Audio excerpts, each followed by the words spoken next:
Satu, dua, tiga. Mahi, mahi. Mahi, mahi, yes. Mihu, mihu, no. Nah, gini nih, diri gini. Tuh jadi gini. Itu juga. Itu nggak semua orang bisa loh. Nggak semua orang bisa. Coba gue ya. Iya. Gak bisa cuy. Aduh. Gimana tuh cara itu? Acting itu ada layernya. Oke. Layer pertama, it's all about you. Shit. Layer yang kedua, it's you but in character. Wow. Layer ketiga, it's all character. That's Jadi lo mau pilih yang mana nih? Gitu. Kalau gue pribadi, sih lebih suka yang di tengah-tengah aja. Oh, tenang aja. Takutnya ke bawah gitu loh. Ya, it's psychological war lah.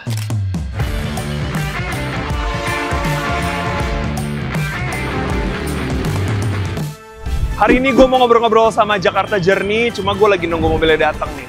Kapan ya nyampe-nya? Halo, selamat datang permisi. Mario. Ini masuk ke kaki kanan dulu, begini dulu. Boleh. Kalau bisa kiri. Nggak bisa, kanan aja deh. Kan?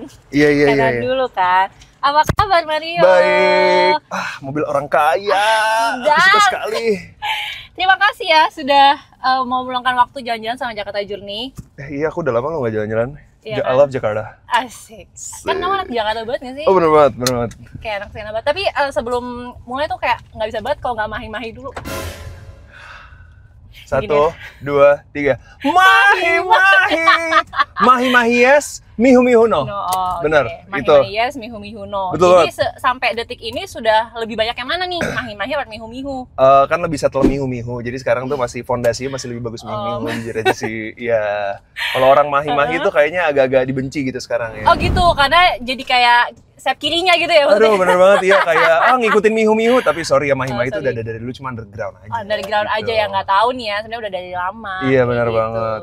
Tapi seru banget karena aku salah satu penonton podcast keluarga artis. Oh bener? Benar. Orang waras berarti? Iya, orang Babes nih? Orang waras.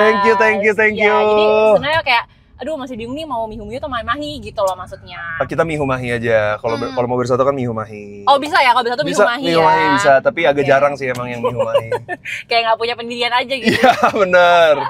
Tapi akhirnya dari podcast keluarga artis ini Mario jadi artisnya sekarang karena main film. Hey. Iya nggak sih? Podcast keluarga artis tuh sebenarnya agak lebih ke doa ya. Oh gitu. Doa ya gitu supaya kita berdua tuh jadi artis sebenarnya. Tapi enggak lah, sebelum film tayang kan belum jadi artis. Oh, jadi filmnya tayang dulu, baru main di bioskop nih gitu. Benar. Artis. Even pas filmnya udah tayang kayaknya gue bukan jadi artis. Tapi lebih ke ini aduh mau ngomong apa sih tadi? Kata-katanya agak susah bahasa Thailand soalnya. Oh oke, baik. Nanti dulu. ada subtitlenya kok di bawah, tenang aja. Yes, benar. Aku lebih ke seniman, sorry. Oh, Yes. Kok susah banget ya nyari seniman ya, tadi apa ya? Kata-katanya susah banget tuh. Iya. Gitu. Oh, jadi lebih ke seniman. Tapi kalau boleh cerita dari awal konten ini, apakah memang ini adalah dreamnya Mario untuk arahnya ke film gitu maksudnya? Industri entertain ini. Enggak sih sebenarnya, justru gue tuh bikin konten ini udah dari shoot konten pertama itu adalah episode 0 kan. Podcast keluarga artis episode 0. Itu tuh shootnya tuh pas gue lagi syuting Tingning. Oh, sebenarnya udah Tingning dulu ya? Tingning dulu, tapi idenya sebenarnya udah lama, udah dari setahun 2 tahun yang lalu. Gitu. Jadi gue sama Niki itu kalau bercanda tuh emang suka kayak gitu, suka kayak ngobrol-ngobrol nggak jelas gitu. Dan yang ikonik adalah kosakata si Niki. Iya, Niki kan kosakatanya kan agak-agak aneh kan, yang agak-agak awkward gimana gitu. Nah itu membuat gua sama Niki tuh kalau ngobrol tuh jadi lebih lucu. Karena sama dia tuh suka ditebelin dengan kosakata itu. Oh, jadi memang sebenarnya kalian off cam juga ya nyambung juga gitu kan. Iya, dan gua ngerasa kok kayaknya kalau misalnya kita off cam doang agak-agak sayang ya gitu. Iya. Masa kita berdua doang sih yang bisa ketawa dengan jokes ini, kayaknya ada orang lain deh yang bisa ketawa gitu. Iya. Mikirnya gitu kan. Ternyata worse juga gitu kan. Ternyata ya banyak nih akhirnya responnya itu lumayan masif loh gitu kan maksudnya. Itu akan menyangka nggak seperti itu? Sangat nggak menyangka sih. Awal-awal tuh gue sama Niki, kan bertiga, gue, Niki sama Sonia, produser kita. Kita bertiga tuh bilang, kita jangan berharap banyak ya, karena ini komedi kita tuh komedi yang masih belum banyak ditampilin lah di sosial media atau dimanapun gitu, emang agak jarang gitu. Jadi jangan berharap orang bisa ngerti sama komedi kita langsung gitu. Kayak cukup unik ya. Iya, tapi ternyata banyak juga orang yang jadi nyambung juga gitu ke jokesnya. Lama-kelamaan tuh orang-orang tuh jadi nyambung dan lama-lama orang tuh jadi pada mengerti, selain mengerti jokes ya.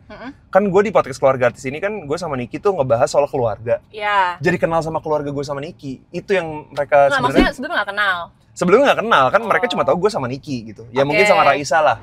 Oh, maksudnya si penontonnya ini jadi kenal sama keluarga kalian. Penontonnya itu jadi kenal sama keluarga gue sama Niki gitu. Dan itu yang mereka suka, mereka tuh bisa deket tanpa harus ketemu gitu. Iya, karena kalian ceritain terus. Benar.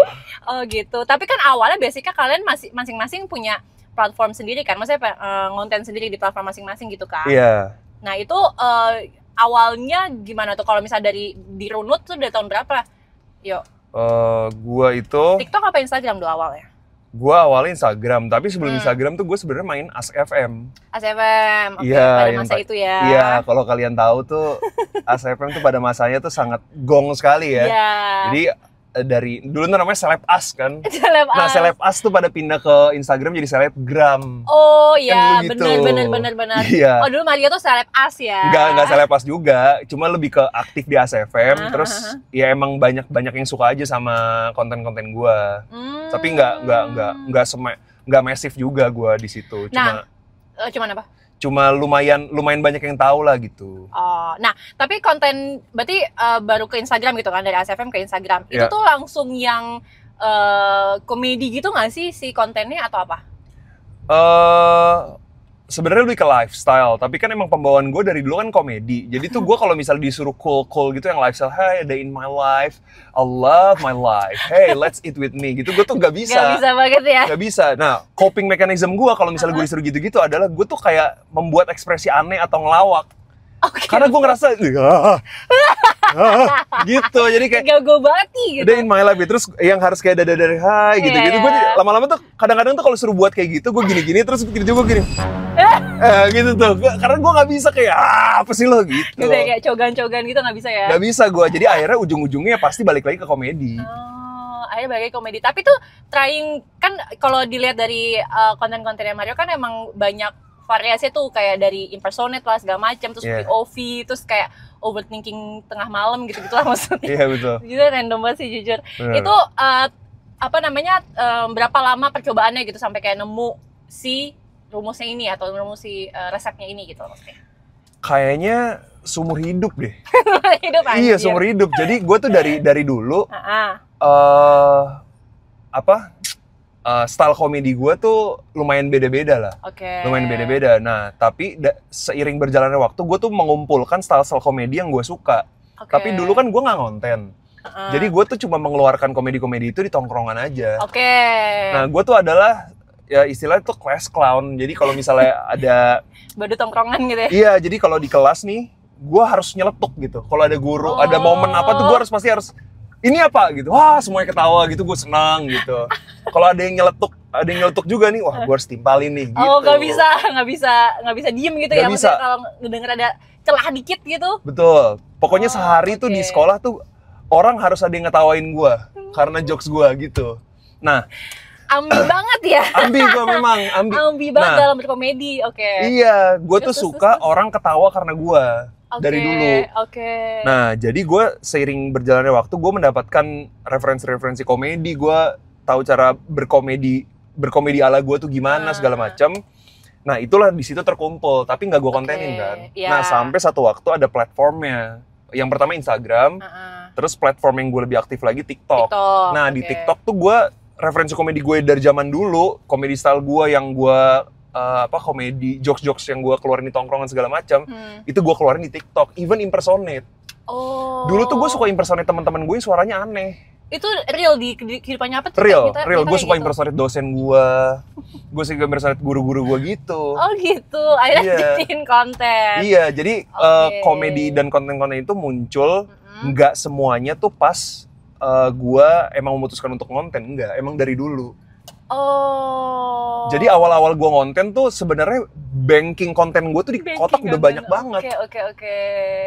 Gitu. Jadi sebenarnya ya bener ya kata orang kalau misalnya emang kita konten sesuai dengan ya persona kita yang nggak dibuat-buat tuh ya jadi worse gitu. Mungkin itu kali ya. Iya, betul. Setuju sih. Salah satu kunciannya gitu. Setuju. Maksudnya. Karena lu nggak faking di situ. Iya. Iya, emang itu badannya. Iya, betul. Tapi sering berjalannya waktu tuh gue suka ngikutin tren gitu lah. Dulu tuh gue nggak pernah mau ngikutin tren kan. Oh, I see. Iya, gue pengen ya udah gue aja lah kayak emang orang yang nonton gue tuh emang orang yang pengen ngelihat gue apa adanya aja gitu. Tapi lama-kelamaan kayaknya gue harus kadang-kadang masuk tren juga deh, kayak misalnya pakai lagu-lagu apa yang lagi in gitu. Kayak misalnya sekarang nih, sekarang di hari ini kita syuting, salah satu sound yang lagi viral adalah Nothing Beats You. Iya. Yang gitu tuh. Nah itu gue pakai juga, gue impersonate orangnya gitu-gitu. Oh gitu, jadi tetap menyesuaikan lah ya gitu. Tapi kalau dulu, berarti kan dulu katanya suka jadi kelas clown nih. Tapi bintang kelas juga nggak? Maksudnya dulu waktu lu sekolah tuh gimana? Maksudnya apakah termasuk anak yang rajin? Oh my god. Kalau kalian tahu gue di podcast keluarga sih, I'm a real genius. Aku tuh bisa menghitung 1 sampai 10 dengan 2 detik. Dah itu. Tapi kamu tidak tahu kan? Terus gue juga gak kedengeran tadi. Gak kedengeran kan? Sampai kayak... Ini kalau di slow motion pasti ada 1, 2, 3, 4, 5, 6 gitu. Itu bakat ya? Itu bakat. Mario banyak banget sih bakatnya. Bakat banget. Dan gue juga bisa gini nih, diri gini. Tuh jadi gini, itu juga, itu nggak semua orang bisa loh, nggak semua orang bisa. Coba gue ya. Iya. Gak bisa cuy. Aduh, gimana tuh cara itu butuh skill khusus kayaknya ya. Iya bener banget, itu emang turunan dari keluarga my family. Keluarga my family. Iya, bener. Dan tapi kalau ngomong serius di sekolah, gue orang yang biasa aja sih. Gue adalah orang yang sekolah pulang gitu. Oh. Tapi nggak nongkrong gitu maksudnya? Nongkrong sama teman-teman gue yang gue pilih banget itu juga biasanya di rumah. Oh, anak rumahan gitu ya? Anak rumahan. Gue tuh hampir nggak pernah bolos. Oh, serius? Serius, tapi di sekolah gue juga nggak pinter-pinter banget. Jadi yang penting tuh gue nurut peraturan aja. Ya, yang penting lulus. Iya gitu. Jadi kalau misalnya nilai gue jelek nih, guru tuh nggak kayak marah banget gitu karena gue tuh di kelas ya merhatiin. Iya, anak baik aja. Anak baik aja gitu. Oh, terus akhirnya kuliahnya lebih aktif lagi. Gue organisasi kuliah. Gue organisasi terus berapa tahun ya? Oh dari tahun pertama gue kuliah sampai gue lulus tuh gue organisasi full. Oh gitu. Ya lumayan aktif juga berarti ya di kuliahan gitu maksudnya. Lumayan. Gue justru paling aktif di kuliah sih. Masa-masa paling seru gue menurut gue kuliah sih. Pas kuliah. Iya. Karena udah mulai dewasa gitu kali ya, udah mulai dewasa, terus juga udah mulai tahu apa yang harus dilakukan, apa yang enggak gitu, nggak cuma kayak kuliah pulang gitu, kayak udah gitu kan harus siap-siap untuk mencari kerja juga kan. Jadi kayaknya itu latihan di organisasi juga gitu. Oke. Nah, tapi setelah lulus kuliah itu sempat kerja dulu? Belum sempet. Jadi gue beruntungnya adalah karena gue juga suka konten kan. Oke. Konten tuh dari kapan berarti? Kuliah? Gue tuh konten dari SMA. ASFM gue tuh SMA. Iya sih, atau SMA, zaman-zaman SMA ya? Iya. Oke. Terus 2000, itu kan 2014 lah. 2014, 2015. Nah, gue tuh masuk kuliah 2015. Nah, gue itu masuk kuliah perhotelan. Pariwisata, tapi spesifik ke perhotelan. Terus? Nah, gue itu pengen banget jadi chef, masak. Oh, karena masak my passion. Oh, masak is my passion. I love cooking, baking, Chef Yuna, I love it. Nah, terus almarhumah nyokap gue itu suka jago banget masak. Jago banget masak. Masakan dia tuh enak-enak lah pokoknya. Baking, cooking gitu-gitu dia jago banget. Nah, gue tuh dulu suka bantu-bantuin nyokap masak, suka nyoba-nyobain. Terus kayaknya cooking itu adalah salah satu skill yang sangat esensial di kehidupan. Iya, survival ya. Betul, survival skill. Dan nggak banyak orang yang bisa justru. Iya. Gue ngerasa, aduh ini kayaknya penting banget ya kalau ini tuh sebenarnya skill yang esensial, tapi kok nggak banyak orang yang mempelajari itu gitu. Jadi akhirnya gue masuklah perhotelan dan akhirnya gue belajar, gue mau mendalami si skill masak itu. Nah terus tadinya pas lulus tuh gue mau kerja di restoran. Tapi sebelum kerja di restoran ya udah deh gue bisnis dulu deh. Oh tuh sempet punya bisnis sendiri? Punya bisnis sendiri. Akhirnya awal-awal gue kuliah tuh gue bikin bisnis berempat sama teman-teman gue. Bidangnya F&B? Bidangnya F&B, bisnis makanan juga. Nah kayaknya kalau udah mulai dari situ mungkin gue bisa kerja di restoran atau mungkin bikin restoran sendiri, nggak ada yang tahu kan. Benar. Terus kenapa maunya restoran? Maksudnya kenapa pengen kerja di restoran gitu maksudnya? Karena waktu itu gue sempet training atau PKL lah, istilahnya dulu kan PKL. PKL di restoran, fine dining. Dan itu seru banget.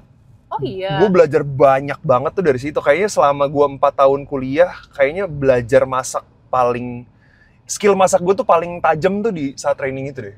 Oh, padahal kan kalau kita tahu ya, di dunia F&B atau yang di dapur gitu kan keras ya. Kalau banyak banyak film lah yang menceritakan gitu, beberapa film-film yang di Netflix gue lupa deh apa judulnya, yang Bear itu loh. Oh, The Bear kan. Itu kan wah itu keras banget. Gue kayak anjir segitunya ya gitu. Itu terjadi juga? Terjadi, makanya kan gue galak nih sekarang gitu. Oh. Oke. Kelihatan gak gue galak? Kelihatan. Gila, takut. Nah, takut kan? Takut. Makanya jangan macam-macam sama gue. Galak banget. Oh gitu, tapi tuh lu nggak kapok gitu maksudnya? Enggak sih, karena why? Setelah gue pulang, misalnya gue abis dimarah-marahin ya hektik banget gitu. Pas gue pulang, besoknya tuh pas mau berangkat kerja ya udah biasa lagi gitu. Dan justru jadi kayak, ih gila gue bisa melewati itu ya, keren banget gitu. Oh, I see. Dan itu berguna juga, jadi dimarah-marahin itu kan bukan for no reason kan. Iya. Itu berguna juga, jadi gue tahu salah gue di mana, jadi gue takut untuk melakukan kesalahan itu lagi. Oh, jadi disiplin kali ya jatuhnya ya? Jadi disiplin, bahkan gue waktu itu sempat ada cerita lah pokoknya. Ada teknik namanya kenel. Jadi kalau lu pernah makan sorbet atau es krim yang dibentuk bulat kayak telur. Oh, tahu yang dipanasin dulu nggak sih sendoknya? Iya, sendoknya dipanasin dulu. Gitu ya? Nah, itu tuh sebenarnya menurut gue itu susah banget. Harus dipelajari banget. Iya. Itu gue pernah disuruh kenel sampai nggak bisa, sampai gue mau dikeluarin sama chefnya. Serius? Iya, udahlah ini orang keluarin aja lah, nggak usah tanya di sini gituin. Serius? Gue aduh, gila gue kena mental banget kan. Nah setelah itu hari libur pun gue pakai untuk ke restoran untuk cuma kenel doang. Gokil. Jadi gue datang, gue coba-coba kenel gitu. Kadang-kadang pakai sabun colek atau margarin gitu ya. Oh margarin sih masuk akal, tapi sabun colek? Sabun colek bisa yang kayak sabun colek tahu, yang yang warna kuning itu kan? Yang warna kuning atau apalah gitu. Itu kan bisa juga tuh. Jadi gue panasin sendok, gue giniin gitu.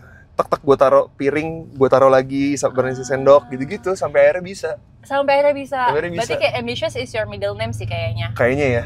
Kayaknya nggak pantang menyerah banget gitu loh kayaknya. Benar. Akhirnya bisa tuh. Bisa. Tapi gimana waktu switching kayak gue pengen kerja di kitchen segala macam di restoran, tapi akhirnya switch ke konten. Nah, itu apa turning point-nya? Jadi pas gue lagi start bisnis F&B, lagi mau start lah intinya. Itu kakak gue itu udah di dunia konten duluan dibanding gue. Konten juga. Nah, terus kakak gue tuh ngajak gue ketemu teman-temannya. Okay. Nah, kalau kakak gue cerita, setelah ya baru-baru ini lah kakak gue cerita, katanya itu kakak gue. Sorry nih, gue potong dulu obrolannya. Gue cuma mau ingetin kalian untuk jangan lupa pencet tombol subscribe dan juga lonceng biar bisa dapat notifikasi video-video kita yang baru yang pastinya nggak kalah menariknya dengan bintang tamu yang nggak kalah serunya. Oke, kita lanjut. Gue mengenalkan gue ke teman-temannya tuh karena dia tuh pengen gue juga jadi content creator juga gitu. Okay. Karena dia melihat gue pas start di F&B kan belum dapat penghasilan kan. Karena belum settle juga segala macam, masih banyak belajar. Belum balik modal gitu-gitulah. Jadi sambil lah gitu. Ya udah, akhirnya dia ngenalin gue ke teman-teman dia. Akhirnya kita konten bareng. Nah disitulah gue mulai jadi content creator. Gitu, konten bareng. Awalnya di Instagram dulu, kita bikin reels, kita collab bareng. Lama-lama orang udah mulai tahu gue. Akhirnya nanti gue bikin konten sendiri gitu. Lama-lama akhirnya pas COVID baru gue ke TikTok. Gitu. Tapi akhirnya menemukan lebih passionate-nya ke mana? Yang mana? Masih kepo, masih penasaran kah dengan si dunia masak ini, atau kayak gue emang konten dan di entertain lah jatuhnya kan? Iya, kayaknya gue entertain sih. Aja. Tapi masak tuh gue masih selalu mendapatkan serunya. Oh ya? Pas masak tuh gue suka gitu. Tapi kalau untuk pilih masak atau entertain, gue pilih entertain sih. Oh, kenapa? Karena gue melakukannya lebih enjoy dan bisa banyak yang bisa lebih banyak gue explore gitu kalau entertain. Kalau masak tuh kayaknya untuk mengeksplornya tuh butuh belajar lagi, gue butuh orang yang mendampingi gitu-gitu sih. Dan emang background keluarga nggak ada yang di bidang F&B ya? Ada nggak? Keluarga kerja di bidang F&B sih. Mama sih waktu itu catering ya, bisnis catering. Oh, tapi personal kan sendiri, bukan personal, yang sama orang gitu kan? Enggak. Iya. Oh, ada kakak sepupuku tuh yang punya salah satu kafe di Cipete namanya Dua Coffee. Iya kan kakaknya Raisa kan? Benar. Iya. Oh iya sih. Dia lah di F&B lah ada. Dia satu bisa jadi satu referensi gitu kan untuk keluarga yang di F&B. Benar banget. I see. Nah akhirnya sekarang fokusnya ke konten dan inilah yang membawa Mario ke dunia perfilman atau gimana waktu itu? Iya. Ajakan awalnya Christo tuh gimana waktu itu? Christo sampai sujud-sujud. Anjir. Mario, I want you in my movie. Please enlighten us with your acting. Terus gue bilang Christo berdiri. Terus? Kita serius dulu ya sebentar. Asik. Begituin kan, Christo lagi meneteskan air mata dari kuping kiri. Oh, bisa gitu ya? Bisa. Dia kan aktor. Oh, dia aktor ya, aktor bisa. lah, ya. Terus. Ya, pokoknya Christo ngajakin gua pas lagi premier sebuah film lah.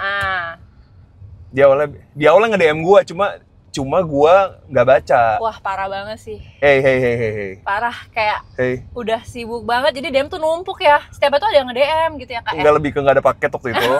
Belum ngisi paket. Wifi mati, jadi nggak baca. Nah, terus Christo tiba-tiba ketemu gua. Oke. Dia bilang, lu di sini juga? Baru gua DM lu. Iya, pas banget ketemu. Pas banget. DM apa? Lu mau nggak main film? Nah, dia cuma bilang gitu. Oke, terus gua enggak toh, gue gitu. Nah, semua orang kalau gue ceritain gini, gila sombong banget lo. Bisa-bisa lo menolak Christo Emmanuel. Bisa-bisa lo menolak Imaginary. Nah, jujur. Iya kan? Lumayan kayak gitu sih. Nah, sebenarnya tidak sama sekali tidak seperti itu, justru kebalikannya. Gue tuh lebih nggak pede. Gue tuh nggak pede. Terus gue emang awalnya nggak mau ke acting kan. But acting choose me gitu. I'm sorry. Ini kayak panggilan aja gitu ya. Exactly. It's the calling, you answer to the call. Bener banget, star is me, acting is me. Movie is us. The world is on the verge of cinema. Itu adalah passion gue. Gokil. Itu adalah moto hidup gue. Gue jadi bangun tidur selalu acting is me. Cinema is me. Gitu. Oh gitu. Nah, akhirnya gue bilang nggak mau atau gitu. Nah terus gue akhirnya pergi, gue di lounge, terus Christo nyamperin gue lagi. Lu beneran nggak mau? Lu pikirin dulu deh. Ini filmnya gue yang direct. Nah Christo baru bilang gitu. Jadi tuh. Christo, tadi dia nggak ngasih tahu. Enggak. Itu film apa yang direct segala macam. Enggak. Jadi cuma bilang lu main film nggak gitu. Terus gue kayak enggak. Dia cuma gitu doang. Ya udah lu terang main film nggak? Dia bilang gitu. Ini gue yang direct. Oh lu yang direct? Film apa? Adalah film komedi pokoknya. Dia ngomong komedi. Nanti kalau mau lu gua DM lah, lu gua WhatsApp, lu bagi nomor lu aja gitu. Iya. Ini juga produsernya kok Ernest kok, dia bilang gitu. Oke. Wah, gua langsung bilang dong dari awal, Mas. Tahu gitu saya mikir dulu. Gak langsung nolak gitu kan. Langsung nolak. Udah, akhirnya kita DM-an, kita WhatsApp.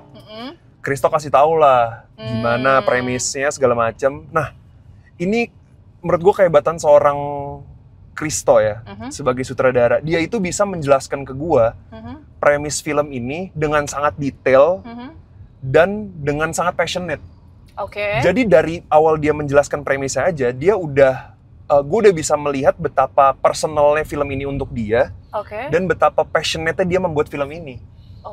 Jadi gue ngerasa, wah ini film ini dia serius banget nih gitu. Dan dia dari awal udah bilang ke gue bahwa ini tuh mimpi dia buat bikin film ini. Nah disitulah gue mulai, wah gila kayaknya dari premisnya udah seru. Dari karakter gue udah suka banget sama karakter gue. Dari secara karakternya lu baca si skripnya itu ya? Betul. Terus. Dan kayaknya untuk menjadi film pertama gue ini akan sangat bagus sih gitu. Karena PH-nya juga PH yang udah well known banget kan, Imaginary gitu. Jadi gue sangat beruntung untuk mendapatkan opportunity ini. Dan kayaknya nggak ada alasan untuk gue tolak gitu. Selain ketakutan gue sendiri. Iya. Jadi akhirnya oke lah gitu, gue coba casting deh. Akhirnya gue kirim casting tape, dan syukurnya akhirnya gue diterima di film ini. Jadi begitulah cara gue diterima di film ini, diajak Risto seperti itu. Oh gitu.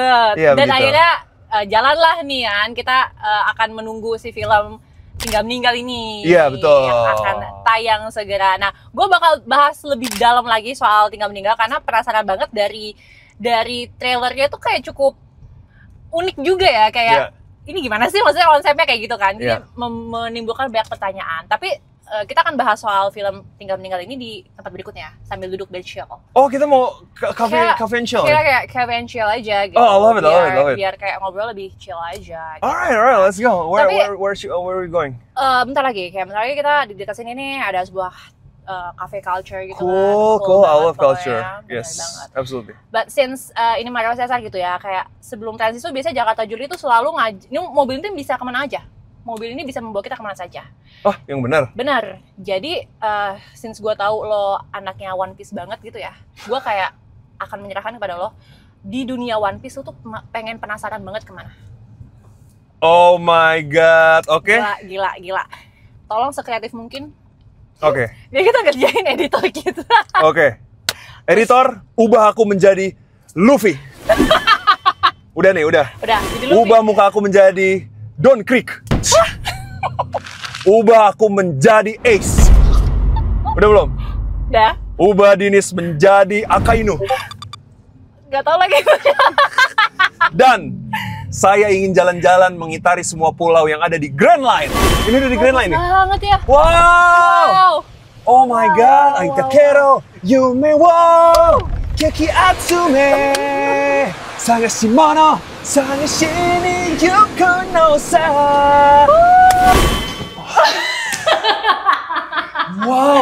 Wow, cepat keren sekali. banget kan. Tadi kita udah keliling-keliling sampai bawah laut. Bener banget. Di bawah laut kita bertemu Shirahoshi, kita bertemu Neptune. Gila. Bertemu siapa lagi? Jangan gitu dong. Jangan gitu dong. Ya nggak tahu. Nggak tahu ya, maaf ya. Iya, pokoknya tadi keren banget sih. Gue suka banget One Piece. Keren. Nice, nakama banget ya. Keren. Parah. Keren banget. Kita udah sampai di toko rumah, by the way. Ya. Mario, karena tadi Mario sudah cerita banyak soal gimana dia bisa join ke Tinggal Meninggal ini. Dia bilang kayak, gue nggak susah banget sih acting kayak. Bener. My Gini life, ya, gitu kan. acting itu ada layernya. Oke. Layer pertama, it's all about you. Shit. Layer yang kedua, it's you but in character. Wow. Layer ketiga, it's all character. That's Jadi lo mau pilih yang mana nih? Gitu. Kalau gue pribadi sih lebih suka yang di tengah-tengah aja. Oh, tenang aja. Takutnya ke bawah gitu loh. Ya, it's psychological war lah. That's so deep, bro. So deep banget. Nice. Gila ya. Tapi gimana pengalaman pertama lu syuting film layar lebar? Oh, agak kebelet berak ya sih. Boleh nggak sih ngomong gitu? Sorry. Gak apa-apa. Kenapa tuh jujur kalau boleh tahu? Deg-degan banget sih. Karena yang biasanya gue cuma nge-produce sendiri, nulis sendiri segala macam, dan kalau gagal juga kayak nggak usah dipakai lah gitu. Kalau ini diliatin puluhan orang, terus kalau misalnya gagal, gue merasa gagal tetap dipakai. Dan kalau misalnya gue kayak kesusahan untuk kayak menjalani sebuah scene, nantinya kan akan ngelamain semua orang gitu-gitu kan. Gue tuh udah overthinking kalau misalnya gue nggak bisa gimana, nanti orang-orang lama nungguin gue doang. Terus diliatin gitu kayak diomongin gitu. Apalagi sebelum reading tuh, kan gue belum tahu cast-castnya siapa kan. Sebelum reading tuh gue mikir castnya siapa ya, terus krunya gimana ya nanti sama gue ya, gue dikucilkan gak ya gitu. Tapi syukurnya adalah karena ini cast and krunya sangat baik, terus syutingnya juga sehat. Jadi ini sangat membantu mental gue sih untuk menjalani syutingnya gitu. Oh oke. Tapi seru banget. Since ini pengalaman pertama lo, ada nggak? Maksudnya kan orang juga tahu ini pengalaman pertama Mario di film layar lebar gitu kan. Terus pas lagi syuting itu baik dari secara kru atau si cast-nya itu kayak ada nggak orang yang helpful banget itu yang mungkin kayak gue berkesan banget lagi syuting sama dia gitu misalnya? Kristo udah pasti. Kalau Kristo udah pasti. Kalau dari cast sih Semuanya sih menurut gue helpful, karena semuanya tuh bisa memberikan gue insight yang sangat berguna. Dan even mereka nggak ngasih tahu gue secara langsung, gue bisa belajar dari melihat aja gitu. Gimana caranya mereka berkomedi, gimana caranya mereka melakukan sebuah scene, gimana caranya mereka prepare, gitu-gitu. Nah biasanya kalau misalnya lagi break, gue suka nanya-nanya tuh, kalau misalnya ada di situasi ini gimana sih? Kalau lu mempersiapkan untuk sebuah scene tuh lu gimana sih? Bahkan kan mereka ada referensinya kan? Nah di film yang ini tuh lu gimana sih cara mempersiapkannya gitu-gitu. Nah, lu apa yang lu pelajari? Maksudnya kayak akhirnya gimana cara lu mendalami karakter? Boleh di-spill nggak sih karakternya siapa, terus gimana ceritanya dia? Kalau karakter gue di Tinggal Meninggal itu gue sebagai Danu. Danu itu adalah lebih tepatnya sih rivalnya Gema lah. Gema itu adalah pemeran utamanya, Omara. Nah Gema itu adalah orang yang tidak pernah mendapatkan perhatian, tidak mendapatkan cukup perhatian lah dari dulu sama keluarganya, sama teman-temannya. Nah satu waktu saat ada yang anggota keluarga yang meninggal, dia dapat perhatian tiba-tiba. Nah Danu tuh nggak suka, karena dari dulu Danu itu selalu mendapatkan perhatian. Iya, dia tuh nggak suka spotlightnya diambil. Nah saat itulah Danu tuh merasa, loh ini pertama kali seumur hidup nih, gue nggak dapat perhatian gitu. Perhatiannya bukan di gue gitu. Nah Danu istilahnya sirikan lah gitu.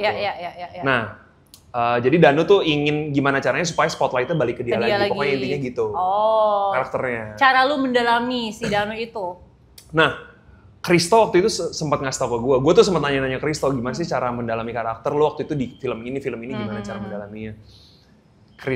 Kalau waktu itu Kristo sih karena karakternya sangat dalam dan berbeda banget dari dia bilang tuh dia ada latihan gestur apa segala macam. Sedangkan kalau Danu kan karakternya tuh bukan karakter yang jarang ada gitu. Danu tuh menurut gue banyak banget orang kayak Danu.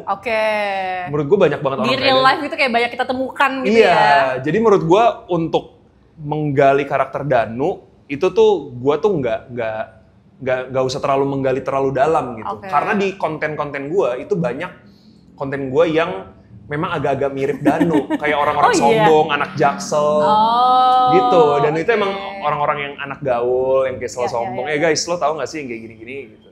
Menurut gue sih biasa aja yang kayak gitu-gitu. Itu kayak gak susah ya, jadi kayak ya pernah mengalami itu. Pernah mengalami, tapi sebenarnya kalau dijalani ternyata menantang banget. Cuma untuk gue mendalami karakter Danu, gue sih lebih ke mencari tahu apa background Danu untuk melakukan hal tersebut. Kayak pokoknya ini belum bisa gue ceritain sih, tapi intinya Danu itu suka ngasih oleh-oleh dari luar negeri ke temennya. Pokoknya intinya gitu, dia tuh suka ngasih oleh-oleh dari luar negeri. Nah, gue tuh selalu pengen tahu nih Danu nih ngasih oleh-oleh luar negeri itu untuk apa? Terus kenapa dia mau mendapatkan perhatian? Terus Danu nih background-nya nih sebelum kerja di sini tuh apa? Gue bikin sendiri. Oh, jadi itu tidak ada di cerita skripnya itu, tapi lo bikin sendiri? Gak ada. Dan gue ngasih tahu Kristo ya Danu tuh umurnya sekitar segini lah. Terus dia mengira-ngira sendiri. Terus gue ini kayaknya PR gue untuk mendalami detailnya Danu nih. Menurut gue gimana? Jadi dengan gue mendalami detailnya, terus gue mendalami background-nya, kayaknya Danu nih orangnya dia butuh mendapatkan perhatian karena dari dulu ini segala macam gitu. Jadi gue bisa, kebayang deh kayaknya orang yang background-nya seperti ini tuh cara ngomongnya gimana, cara jalannya gimana gitu. Itu teori yang lu dapatkan dari apa belajar sendiri? Dari Kristo. Dari Kristo. Jadi dia tuh emang dari dulu tuh kalau misal mendapatkan peran, dia tuh suka bikin sendiri. Kayaknya ini dia tulis si peran A, background-nya gini. Nah, gue ikutin aja gitu. Jadi kayak ternyata itu works. Kayak bikin biodata di balik betul, gitu ya. Betul. Walaupun gue nggak semendalam Kristo dan mungkin aktor-aktor lain sih gitu. Selain tadi lo bikin beberapa karakter yang di sosmed di konten itu yang ternyata mirip sama si Danu ini, tapi ada nggak kayak skill atau kebiasaan yang lo terapkan dalam konten creating yang ternyata berguna juga nih di acting gitu? Skill saat gue berakting terus gue gunakan di content creating gitu. Nggak, kebalikannya. Yang kan udah lama di content creating nih. Terus kayak lu menggunakan skill itu di acting gitu. Kayak gue udah... Oh justru ini sih kebiasaan gue untuk berekspresi itu tuh gue kepake banget. Karena konten-konten gue kan banyak yang ekspresi gue kayak Yang kayak takut, sedih, marah gitu-gitu kan. Nah itu lumayan kepake sih. Bisa switch-nya dan cepet lagi kan. Iya, kayak gitu-gitu. Jadi kan konten gue kan kebanyakan itu kan. Iya. Jadi itu untuk berekspresi seperti itu lumayan kepake sih. Lumayan kepake. Ya walaupun menurut gue masih sangat bisa diimprove ya. Cuma paling enggak gue udah ada basic untuk melakukan itu gitu. Tapi kebalikannya, kalau dari acting apa kayak pelajaran atau hal baru yang lo dapatkan gitu? Skill baru mungkin yang lo dapatkan? Aduh banyak banget lagi. Tapi yang gue dapatkan dari syuting kemarin itu adalah gue tuh harus menjadi diri sendiri sih. Gue tuh pas selama syuting, karena semuanya komedian nih, kayak even produsernya, direkturnya tuh komedian semua, gue tuh selalu trying to be funny saat syuting. Nah, seiring berjalan waktu dan koreksi-koreksi ini itu dari Christo, gue jadi sadar bahwa karakter Danu itu adalah karakter yang komedinya itu di situasinya, bukan di karakternya. Maksudnya? Karakter Danu tuh serius. Tapi nanti di film kalian bisa lihat Danu itu selalu masuk ke dalam situasi-situasi yang lucu. Orang-orang tuh akan menertawakan karakter Danu bukan karena cara dia ngomong, bukan karena diksi yang keluar dari mulutnya, tapi situasi yang Danu ada saat itu tuh lucu. Dan Danu tuh menanggapinya dengan serius. Nah, gua itu melihat Bang Ardit, Bang Aco, even Mawar. Iya. Mereka tuh bisa mengeluarkan improvisasi yang lucu-lucu banget gitu. Terus gue kayak, nggak boleh kalah nih gue. Again, si Ambi itu ya. Iya, gue harus gini. Terus gue coba, nggak masuk. Terus akhirnya, Christo ngasih tau gue, Danu itu nggak kayak gitu. Lu tuh udah lucu karena situasinya, treatmentnya. Let Danu be Danu gitu. Just be yourself gitu. Jangan trying to be funny karena Danu tuh udah lucu situasinya. Iya. Nah, kan lo in real life-nya ya banyak jenakanya lah gitu. Tapi Danu memerankan Danu yang si serius itu tuh kayak gimana sih rasanya, susah nggak atau kayak gitu? Iya, itu sih yang lumayan yang challenging buat gue. Yang paling challenging bahkan adalah Danu itu orangnya serius. Danu orangnya serius. Orangnya serius. Jadi momen saat dia nggak serius adalah ketika dia lagi menghibur teman-temannya. Dengan oleh-oleh itu. Iya. Gitu aja guys, ini gitu. Biasa aja ini mah buat gua gitu. Iya. Nah, dan kebanyakan momen Danu di situ tuh nggak serius dan momen iri. Nah gitu. Nah, yang challengingnya adalah selain di momen-momen iri itu, Danu tuh banyak micro expression curiga sama Gema. Nah, ternyata setelah gua tanya orang-orang yang ada di sana kayak contohnya Christo lah. Kata Christo memang terkadang berekspresi itu lebih susah dibanding berdialog. Iya, karena kalau dialog kan lo mungkin memang digabungin sama ekspresi, cuma terbantu dengan cara lo menyampaikan dialog itu. Iya, betul. Nah, kalau Danu ini yang buat gue yang susah adalah dia harus menyampaikan pesan ke penonton dengan hanya ekspresi. Tanpa dialog. Gak bisa dibantu dialog. Jadi orang harus tahu Danu tuh merasakan apa dan sedang berpikir apa tanpa dia berdialog. Gue udah bilang ke Christo juga waktu itu, kok gue merasa kurang ya, gue merasa susah ya di bagian ini ya, gimana caranya ya gitu. Ya itu emang susah, karena lu harus menunjukkan ke penonton bahwa seluruh ekspresi lu, seluruh apa yang lu rasakan dengan micro expression itu. Gitu. Nah itu gue belajarnya tuh di situ sih. Gila, gokil. Tapi secara keseluruhan setelah melewati semuanya, kapok nggak? Enggak kan ini pertama banget nih. Iya. Nah, kapok nggak? Atau enggak justru lagi. Kayak nagih gitu? Nah, gue tuh masih sangat terbuka untuk main film. Cuma kalau orang-orang tanya, jadi lu karirnya mau berakting nih? Jadi lu karirnya mau berakting nih? Aduh, lu lagi nanya. Ada yang mau nanya lagi? Yuk, 1, 2, 3. Nggak siap ya Mas ya? Nggak siap Masnya. Nggak siap ya? Kalau karir kayaknya kalau karir utama berakting, sekarang sih gue masih bilang belum ya. Why? Karena gue masih di content creating sih, nyamannya. Tapi kalau misalnya nanti ditawarin film dan filmnya menarik, gue sangat open untuk itu sih. Dan bahkan gue kalau dibilang pengen main film lagi, pengen banget. Pengen banget. Tapi kalau untuk main main income dan untuk menjadi karir gitu utamanya itu belum sih. Berarti lo justru kedepannya akan lebih picky kah terhadap filmnya atau kayak gimana? Iya. Mungkin ya. Iya. Atau ada spesifik genre yang pengen gitu, misalnya kayak bucket listnya, wish listnya? Ini bukannya peres ya, tapi genre pertama yang gue pengen tuh komedi. Makanya, udah dapet cuy. Iya, waktu itu tadi kan gue bilang ke lo kan, gue bersyukur banget gue bisa ditawarin opportunity yang sangat golden ini nih gitu. Ini udah dapet. Gue sih sebenarnya pengen banget either dubbing. Gue tuh pengen dubbing kayak film animasi gitu ya? Apapun lah, animasi atau game atau apa gitu. Tapi kalau film sih animasi gitu. Either dubbing atau enggak gue pengen jadi ini, pengen jadi pengen pakai prostetik. Jadi kayak jadi monster gitu-gitu. Serius, kenapa sih? Iya, karena tuh gue dari dulu kalau nonton film superhero gitu-gitu, gue tuh sukanya villainnya. Di DC, villain karakter utama yang paling gue suka Joker. Oke. Itu kan dia make up full banget kan gitu, karena unik gitu. Nah, terus kalau untuk superhero-nya, kalau lo tahu di DC itu ada namanya Martian Manhunter. Dia tuh alien. Oh iya yang aliennya. Nah, itu tuh gue suka gitu. Dan justru bikin yang itu ya? Iya, kalau kayak Superman, Batman, gue tuh gak suka.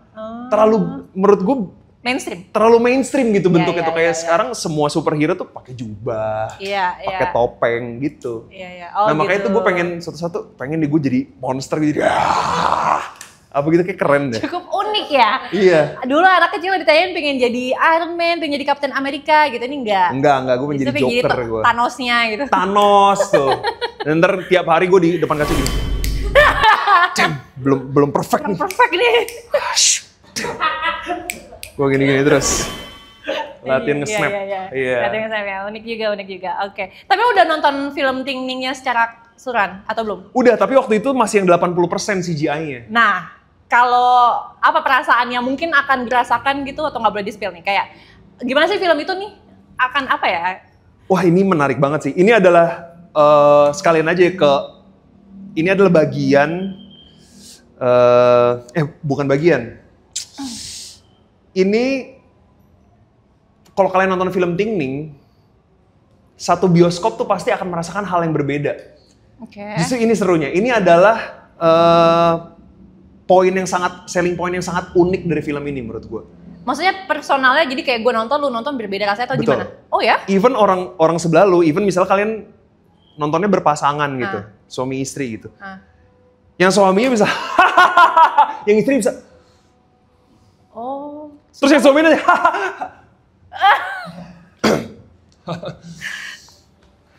bisa gitu. Oh, bisa gitu ya? Iya, karena waktu itu pas gue nonton aja ada momen yang semuanya tuh diem, terus kayak 3 orang tuh gitu. Ada momen yang orang-orang ketawa, terus depan gue tuh kayak bisa gitu. Iya. Anjir. Karena ini embarrassingly relatable. Jadi kalau bisa dibilang ini tuh kalian kayak merasa ditelanjangi nanti karena banyak orang yang merasakan hal-hal yang sama seperti orang-orang yang ada di film itu. Contohnya Gemma. Tapi kalian nggak tahu kalau orang-orang tuh sebenarnya juga banyak orang yang merasakan seperti itu gitu. Jadi mungkin menurut kalian itu adalah kekurangan yang harus kalian tutupi. Menurut kalian itu adalah hal-hal yang memalukan. Menurut kalian itu kalian aja yang memiliki perasaan itu. Padahal nanti kalau kalian lihat di film itu ternyata enggak. Kan misalnya, kok lu bisa tahu sih gue kayak gini?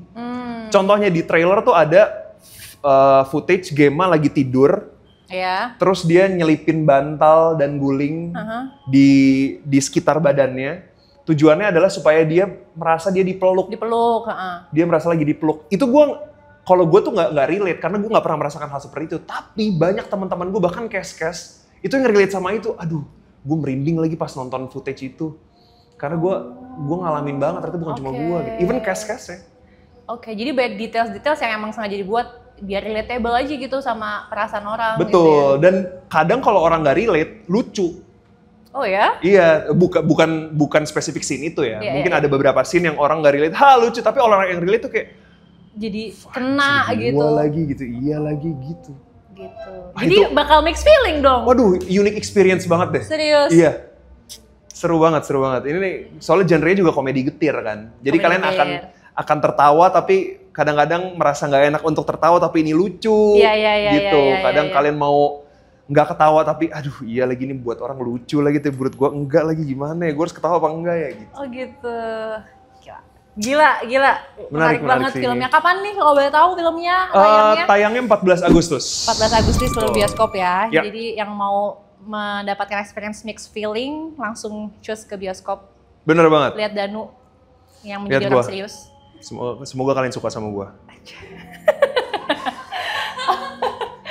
Oke, kita sebelum closing, ada satu pertanyaan Mario yang biasa kita tanya ke seluruh bintang tamu Jakarta. Oh, please, go ahead. Gila, cool banget nih, I'm ready for everything. Ready for everything ya? Yes. Oke, the question is, kan suatu hari kita akan meninggal, semua orang akan meninggal. Yeah. Sebelum lu, aktor banget nih, aktor banget. Sebelum lo meninggal nanti, lu tuh ingin dikenal sebagai apa? Gue yang ingin dikenal. Ini harus satu kata nggak? Nggak harus satu kata? Nggak untuk ini. Gue dikenal sebagai orang yang unik. Bahkan gue pengen dikenal sebagai orang yang memiliki karya yang satu-satunya orang yang memiliki karya tersebut gitu. Nggak ada orang lagi yang bisa membuat karya seperti gue gitu, atau persona seperti gue gitu. Wow. Iya, jadi kalau gue nanti meninggal, nggak ada lagi yang kayak Mario nih gitu. Wow. Gue pengen orang-orang foto makam gue terus captionnya nggak ada lagi yang kayak kamu Mario, rest in peace gitu. Ntar gue suruh deh orang-orang di briefnya gitu, kalau gue meninggal please bilang Mario you're one and only gitu. You are one and only ya. Jadi biar pas gue meninggal tuh dunia tuh sehari hampa lah paling nggak lagi tuh. Nggak ada lagi nih orang kayak Mario. Gue kehilangan gitu. banget nih Mario gitu kan. Iya gitu. Ya nggak ada lagi kayak dia nih, yang aneh ini gitu ya. Bener banget. Nggak ada lagi aktor Indonesia yang goes to Hollywood kayak Mario lagi.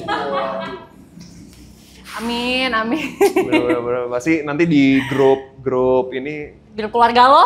Grup keluarga gue juga geger banget pasti. Kita bangga banget sama Mario. Bener, di grup Hollywood Movie of the World. Oh, ada tuh grupnya ya? Ada Hans Zimmer, ada James Gunn, ada Leonardo DiCaprio gitu-gitu kayak. Pedro Pascal langsung bilang Sherlock gitu. Datang ke pemakaman gua, gitu lah. Agak ada kan gimana ya kocaknya. Thank you banget Mario, sukses selalu. Terima kasih juga Dinis. Amin. Semoga rame dan pesan yang ingin disampaikan di film itu semoga tersampaikan ya. Dan relate lah sama banyak orang. Semoga kalian juga suka ya untuk film Tinggal Meninggal ini, jangan lupa nonton. Guys. Pastinya. Sukses juga buat karir Mario dan sehat selalu ya. Amin. Juga mengucapkan terima kasih untuk Tokonoma yang sudah provide tempatnya. Sampai ketemu di episode berikutnya. Dadah!